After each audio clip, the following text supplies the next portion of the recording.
Hola a todos, soy Pamela de Asian Boss. El mundo aún no se recupera del aumento de casos de COVID-19. En este contexto, recientemente India se volvió el primer país de Asia con la mayor cantidad de casos nuevos a nivel mundial, alcanzando los 90.000 nuevos casos diarios. Por tanto, con el fin de entender lo que está ocurriendo y las medidas que se han estado tomando, fuimos a las calles de Bombay a preguntarle a los ciudadanos sus opiniones.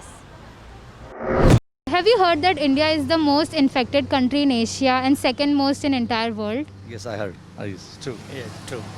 Yes, I have, and it is surprising, and it is also it's very, very shocking and alarming to see these figures. So what was your reaction when you heard that this is the situation in India, like it is increasing so much? I'm much afraid that I thought it can attack us also. I wasn't really surprised that India would be in this position right now because it is India, you know what I'm saying? Like, it was supposed to be bad in India because the population is really high in India and people won't take the precautions even if we inform them about them. For our global viewers who might not have an idea, can you tell us what is the situation, how bad is it, or is it in control, or what exactly is the situation right now? In India, it's really bad. The cases are at 90,000 a day, and compared to other countries, we're doing really bad. We are actually the worst after America, basically. So is there anyone near you that you know of who got infected? Yeah, next to my building, there was a few cases. Myself got infected. Oh my God. Right? But somehow in the beginning, in the month of May, Okay.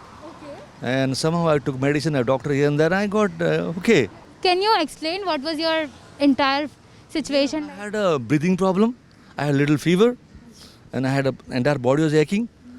So I got doubt. So I got tested, and I done the CT scan also. But in the beginning, while tested, I got not detected. Oh, Right? Not even positive, not negative. okay. But the report was not detected. Then I went to doctor again. I said, this is what I'm getting. So he asked me to do the scanning. And that scanning, he found that I have some infection is there in my lungs, right? So that is how I started my treatment, right? It took almost 1.5 months. I started taking medicine, a lot of injection, this and that. That doctor knows what medicine he has given to me. I don't know that. But within 1.5 months, I was okay. What exactly is the government doing right now, according to you, to stop the spread of COVID in India? Actually, they are not doing anything. Honestly speaking, they are not doing anything. Like, because I stay here and like near Danpada or something, that area, there were police who used to see. And like when starting this thing started, it was so worse. Like they were knowing keeping people in a gather, it's wrong. But still they were like crowding people there. You cannot cross there. If you're crossing there, you shouldn't come here. Like people used to visit each other at that time. So they were doing it wrong. They were like crowding people over there and they were taking lines. So that was wrong, I feel. People can go out. The police aren't catching anyone. Initially, they were catching us. So we can roam around.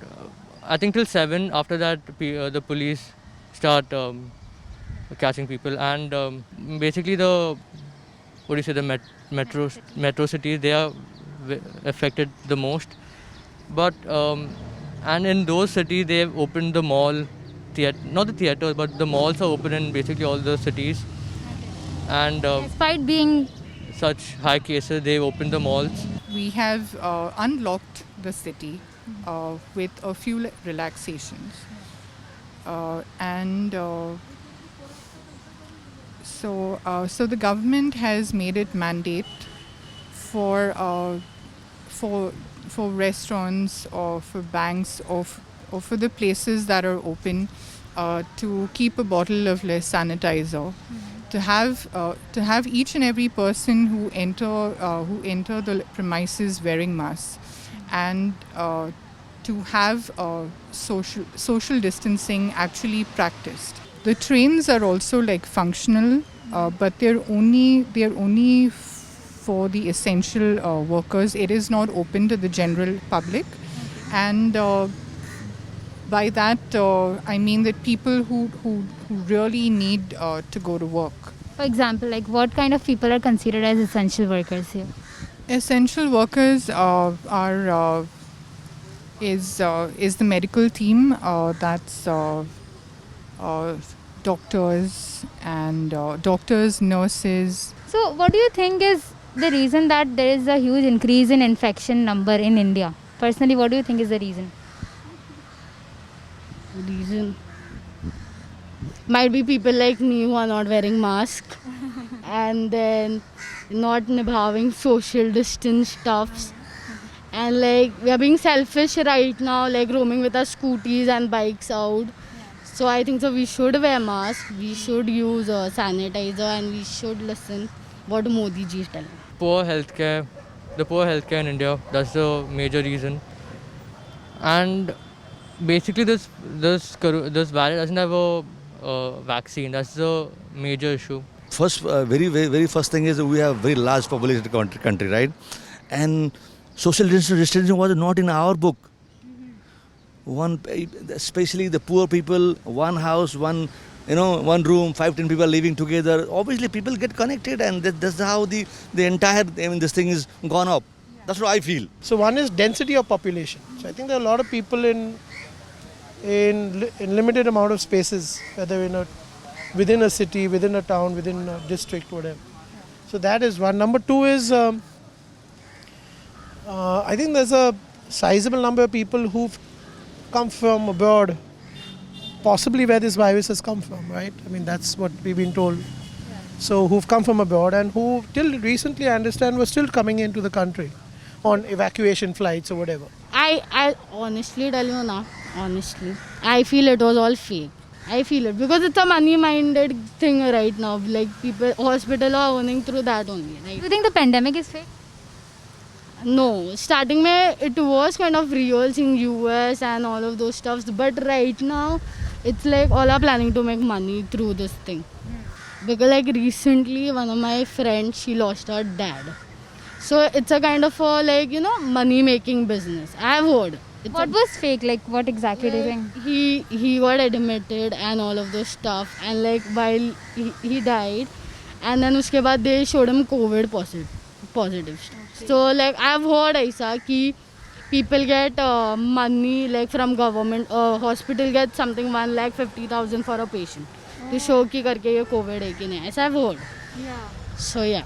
You think it is safe to come out, but it really isn't. But people are willing to take that risk and aren't afraid. They've been in for so long, almost 6 months. So people are headed out and about their choice, going to meet their friends and family, and are ready to take that risk of COVID. So why do you think people are now, despite of this number which is continuously increasing, why are people still taking the risk of coming out and moving around? It's been the frustration really that everyone has been at home. Pay is bad. Everything is really bad currently because of, apart from entertainment and everything, not much work can be done. You're stuck doing your household chores all day, and that really takes a toll on your mental health.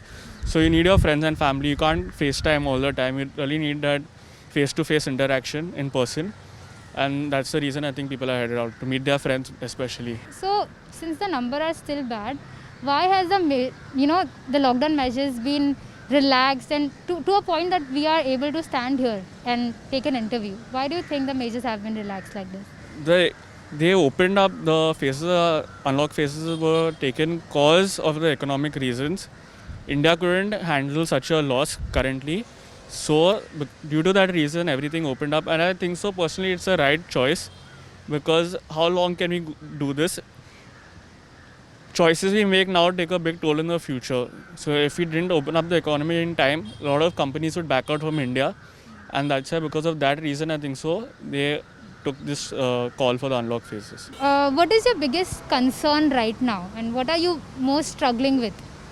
My concern, personal concern, see, as I said, my business from say X amount has gone to 50%. My expenses have remained same. We have to remove a lot of people and reduce our expenses. So we will take at least 6 more months to recoup or come to break even. We are used to doing things we want to do. Go where we want, meet who we want. And I think that it's like being caged, right? It's like a bird being put in a cage and you can't move anywhere. So I think that was one big challenge for me. like in my house, so there is someone like especially my mother. She's going through depression thing. So like we are trying to handle her, make her calm. Ki ho jayega, because she also lost her job recently. So she's also a bit this. Because of pandemic. Yeah, because of the situation. So, and the main thing is the online classes. Like there are people like who cannot afford phones also, laptops and Wi-Fi and all of those. So like there are people. So right now on my Wi-Fi we are max 20 people right now. Yeah. So we all like, there are people who are sharing apna, like I'm sharing my Wi-Fi. There's my neighbor who's helping people out with her laptop. So like she helps them with their project stuffs, like like all are helping each other. Like yeah. Many people have lost jobs, including me, and we had lost it. Many people had lost jobs just before the virus could hit us, just before the pandemic, and that's really sad, because the job loss is widespread. It's made people suffer to the point where people can't even support their families and get their daily needs taken care of, and their daily needs include putting a meal on the table for their families, and right now with the scene that has happened, people are relying on savings in Provident Fund to get through. So right now the government has opened up the economy. So what do you think? What is more important, economy revival or healthcare, public healthcare? I guess the economy was anyways falling for India regardless of the COVID.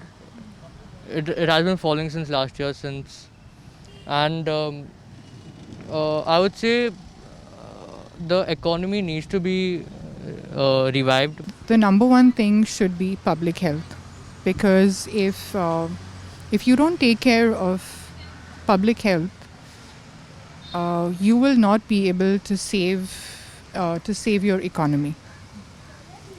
And first thing is your health. Only if you are in the best of health can you actually go out and work and bring income.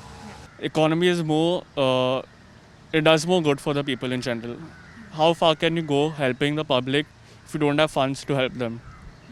At the end of the day, money is what helps you. So if you didn't open up the economy, I don't think so we could have done as much as in helping the COVID cases. You have to balance the two, because public health is very important, and I think a lot of measures have been taken.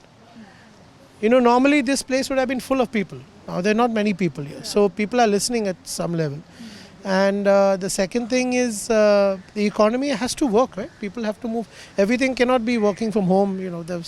When you need to buy something from the shop has to open, right? Or you need to call someone and they'll deliver it. For that, someone has to be there to work the place. So I think it's a bit of necessity. Do you think there will be a need to have more lockdowns in future? Lockdowns, if the cases are still going to rise like this, in the regions where it's really bad, they'll have to have a lockdown if they want to prevent the spread of the disease. What side of things do you think should be implemented to control the virus? I guess they need to basically take if they are getting out of their house, they need to take the proper precautions, wear mask, be sanitized, and try not touching a lot of stuff. So I think so everyone should do their part by taking precautions, and if they do so, that's the only thing that will make this go better. People will be able to work, and the unlock phases can continue if people only take precautions. Because you can take precautions and work, it's possible, it is being done currently, they have been doing it. My parents are also going to work in their phases, they have schedules, and they're taking a lot of precautions and stuff, so that's the way it should go ahead. Government is a secondary part, right? First of all, you have to look after yourself, right? Because in such a huge country, huge number of population, people has to care themselves. They have to look after themselves. And if something happens, and then later on they can call the government or they can reach to the government, whatever it is. You have to take care of yourself. That is there. Queremos agradecer a todos nuestros entrevistados por sus sinceras respuestas. ¿Qué medidas están tomando en tu país para prevenir el virus? ¿Están funcionando? Recuerda que puedes descargar nuestra aplicación online Mogao, cuyo link se encuentra en la descripción. Aquí podrás compartir tus opiniones y tus historias con otros miembros de la comunidad online. Gracias por ver este video y como siempre, mantente curioso.